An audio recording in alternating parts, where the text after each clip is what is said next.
Congrats, Master Daniel Trump. You have won the elections of the United States of America. I am very happy for you, my friend. I know there have been a lot of Somali people voting against you, but I have been with you through hard and easy, so I hope you pay it back, motherfucker. I also realize people have been calling you stupid, racist, yellow-haired, damn idiot, but I am not one of them. Believe me, I was not one of them. I did not call you that. I never ever tweeted or posted on Facebook anything bad about you, Mr. President. Not even your mosquito-looking wife. So I hope you understand I have been on your side the whole time.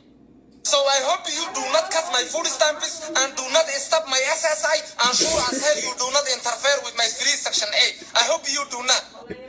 Take this advice from me. Do not stop the chat. We Somali people are very busy with chat. If you stop the chat, we will be busy for what you have, and that's not good for you. Guusha yale! Wata, umaydo kula tartamaysa. Way, sa bararanaysa, balelmada ka tartayske. Iyadi ba chacta do kaawiyadu ba markaas kula wada maamulaya. Umaydo si jirta.